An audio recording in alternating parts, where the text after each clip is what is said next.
I'm Julie Barkey with this Senate update.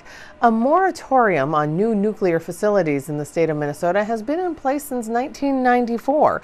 Two bills introduced on Tuesday are designed to lift that moratorium. Senator Mary Kiffmeyer's would lift it completely. Another by Senator Bruce Anderson would allow for one exception for Xcel Energy to build a new nuclear generating unit at its Monticello facility. Well, the testimony on that bill was heard on Tuesday in the Senate Environment and Energy Committee. Nuclear power is America's largest source of clean air, carbon-free electricity, which produces no air pollutants or greenhouse gas emissions. Beyond air quality, nuclear power can produce a vast amount of power from a tiny volume of fuel, and it requires far less land use than other so-called green energy sources such as wind. An average nuclear power plant occupies 1/3 of 1 square mile, whereas a wind farm would use up to 200 square miles of land to generate the same amount of power. In Minnesota, nuclear plants currently produce 21% of Minnesota's electricity and 56% of Minnesota's emission-free electricity, thus preventing the emissions of tens of thousands of air pollutants. Compact baseload nuclear plants are a direct substitute for baseload coal plants. As a result, opposing nuclear energy has been increased use of coal. It would be prudent for those who oppose nuclear energy to consider the consequences of this position. Legislation for action on climate change and against nuclear energy is an incompatible goal. Now that I've told you that nuclear energy is environmentally beneficial, I'd like to explain why nuclear power is safe. Nuclear power plants in the United States are held to the strictest standards in the world. Nuclear power plants are subject to rigorous Nuclear Regulatory Commission standards, oversight, including inspections, preventative and corrective maintenance, and extensive equipment testing. The NRC is also required to report to Congress the number of abnormal occurrences that take place at U.S. nuclear power plants. Beyond the NRC oversight, the Institute of Nuclear Power Operations keeps a database of operational issues in every nuclear power industry. According to this database, there's not been a single safety significant event since 2002 in the United States. Heartland Science Director Dr. Jay Lair, who is not able to be here, was quoted and believes that nuclear energy is the safest form of energy. Nuclear energy has ramped up its safety efforts in recent years. It has developed a diverse and flexible mitigation approach to address the risk of loss of power and maintaining effective cooling. More than $2 billion of safety enhancements have been implemented since 2011. Also, it should be noted that for half a century, there have not been any radiation-related health effects linked to nuclear power facilities. The National Cancer Institute asserts that nuclear power plants effectively protect the public's health and safety. Nuclear waste, and this is our main point too, is nuclear waste storage is no longer a safety concern. The NRC, the Nuclear Regulatory Commission, voted last Tuesday to lift a moratorium issuing plant licenses after finding that storing spent nuclear fuel on site at nuclear power plants is completely safe. This is science. The commission also voted to adopt a new rule reiterating that spent fuel rods can be stored at closed nuclear plants for long periods of time, and they can also be recycled. Minnesota nuclear plants will be regulated by the same federal agency nuclear plants around the nation are regulated by, meaning if you trust the federal government to regulate on issues regarding TSCA reform, ozone NAAQS, the Clean Air Act, then you certainly must trust the federal government to regulate the nuclear power plants in Minnesota and to keep the state safe. I've discussed that nuclear energy is environmentally beneficial and safe, and now I'd like to talk about the economic benefits of nuclear power in Minnesota. Nuclear power is not an intermittent energy source, which makes it more reliable than renewable energy.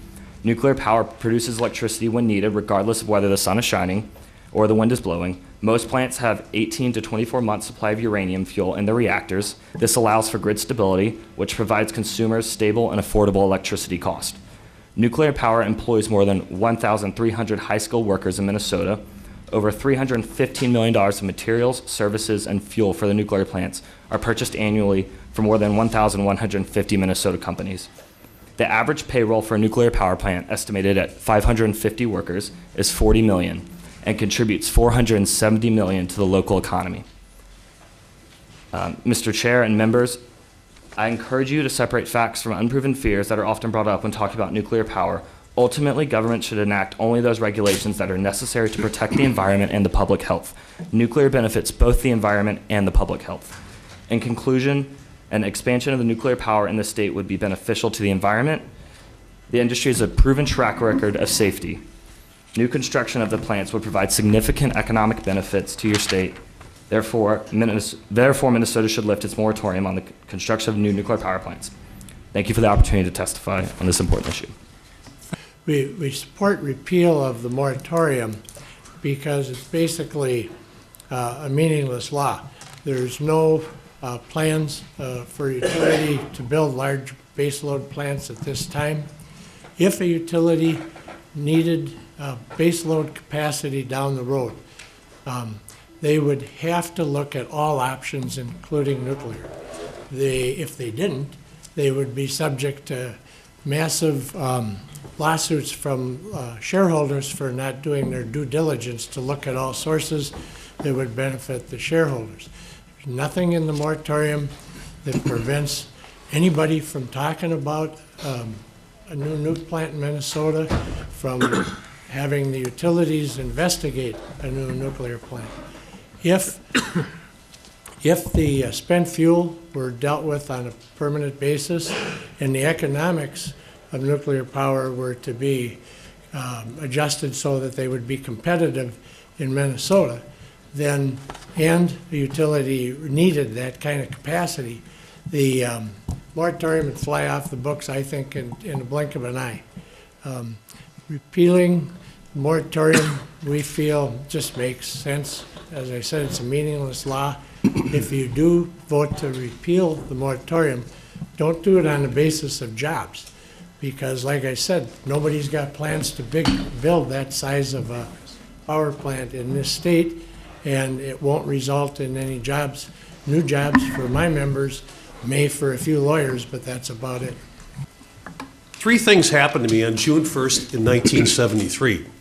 I actually graduated from Johnson High School. My friends that were at war in Vietnam could come home and have a burger and a beer legally.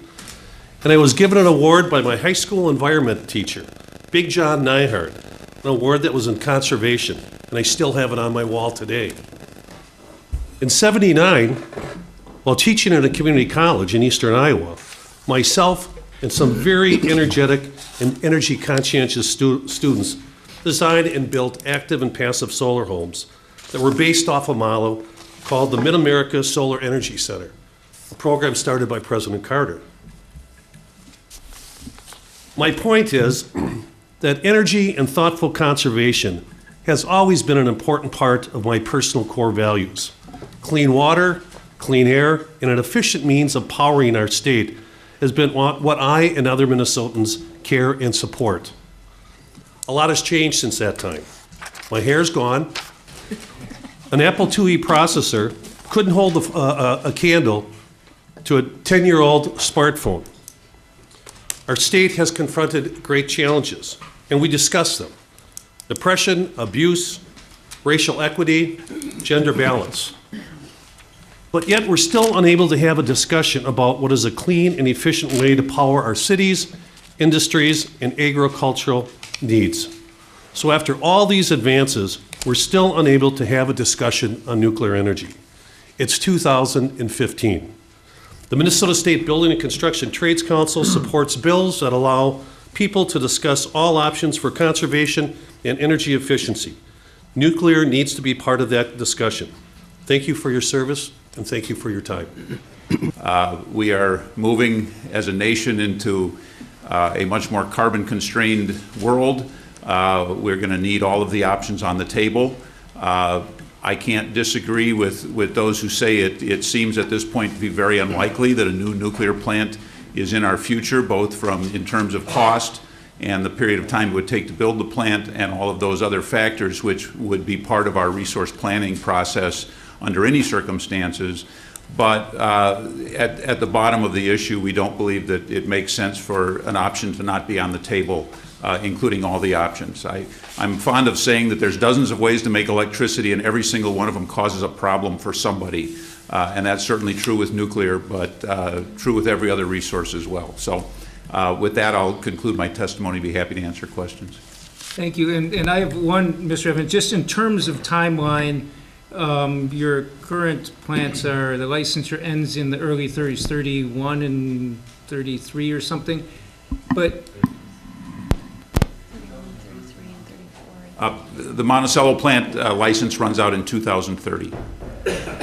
I'm going to address why I think you should not put nuclear energy on the table. On the right, of course, you have a smart grid. We're moving to a smart grid. We need to move to a smart grid. New York has, for instance, reforming the energy vision process going on that arose out of Hurricane Sandy mainly. We need to go to a distributed energy system.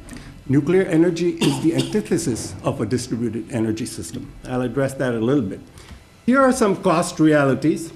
So these costs are basically derived from Wall Street, Lazard, 2014.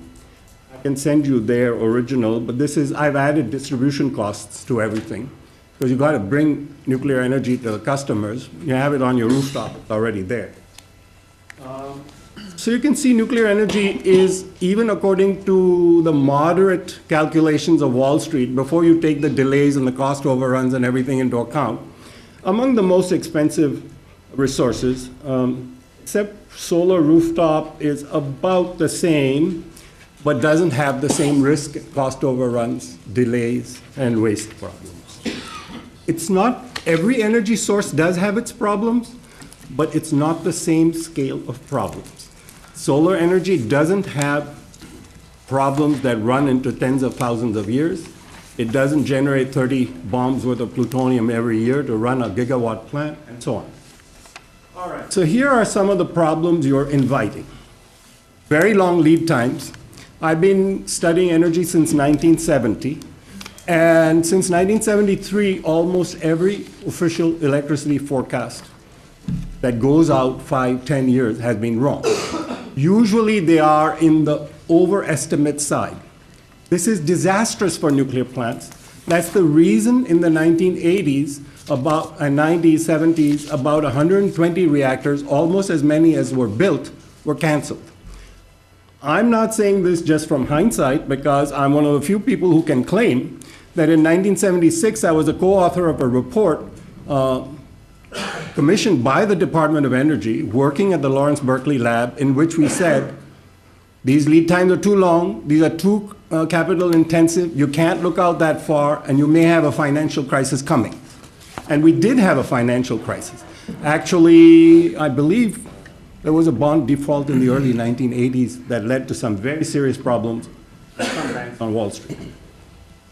So lead time is a huge issue. You can put solar on your rooftop in a couple of months. You can build a big, large-scale wind farm in a couple of years.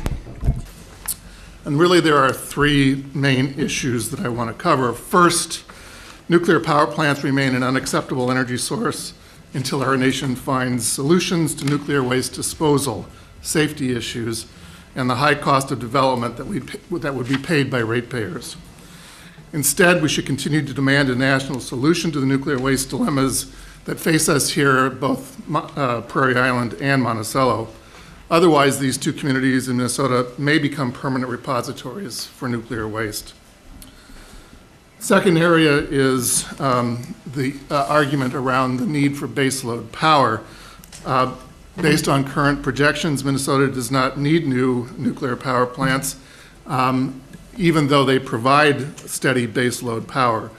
According to utility plans submitted to our Public Utilities Commission, Minnesota does not need to build baseload power for at least the next 15 years.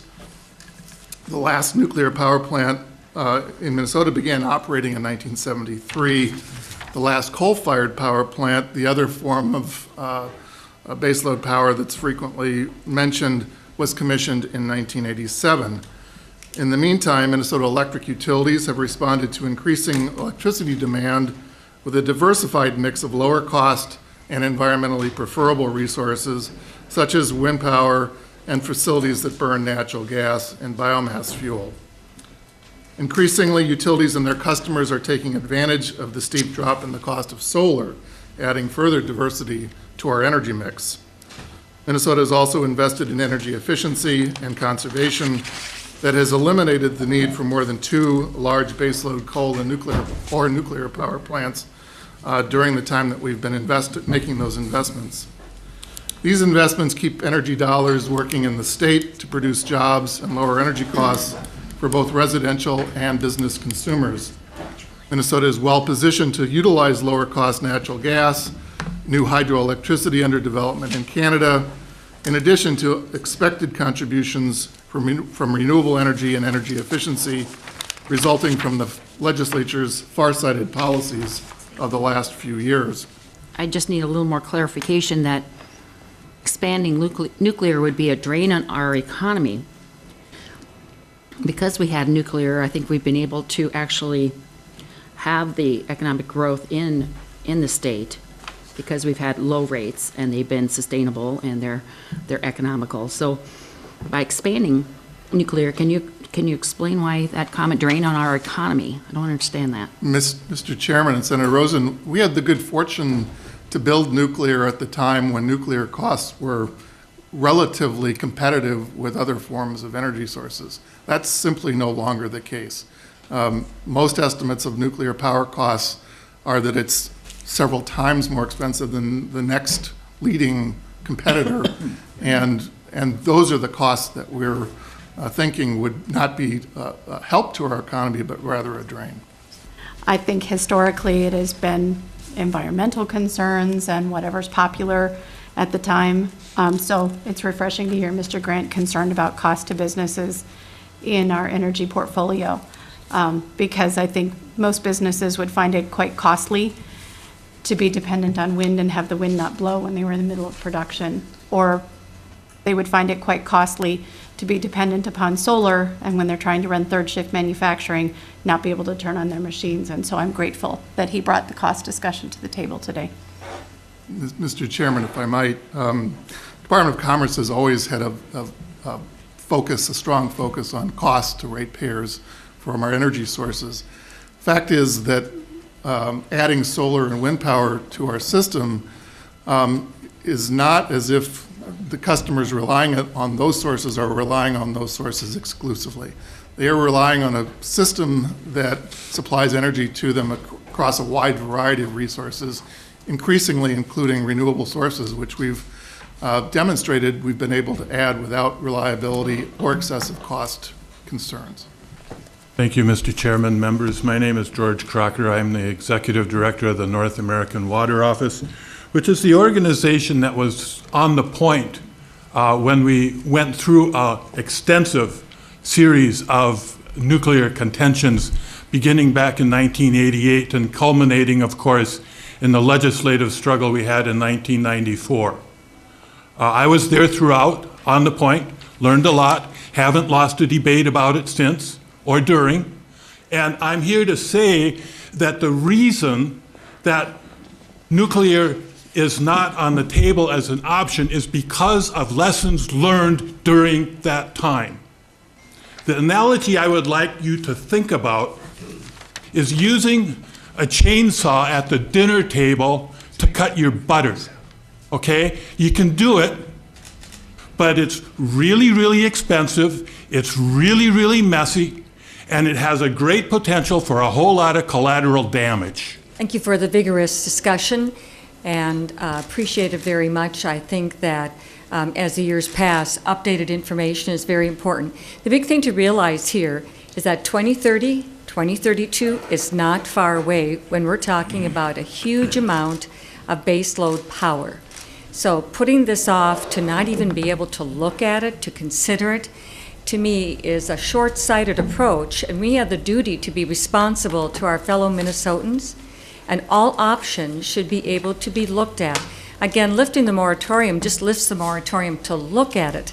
It doesn't mean that they're going to be approved and do some of those things, but in fairness to the people of Minnesota, when you need a lead time of about 15 years, this being 2015, I think it is time to lift this moratorium and enable us to have that discussion. There are plenty of other agencies and entities and hurdles, you might say, that are still there for us to do, but we at least need to stop keeping us from having that process and that discussion. So members, I hope that you will support this, and that, Mr. Chairman, that this will be included in your omnibus bill.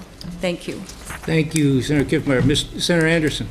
Well, thank you, Mr. Chairman and members, for allowing us to bring this forward and to at least discuss and have the both sides be back and forth in their viewpoints. I was interested as I was looking at this information that back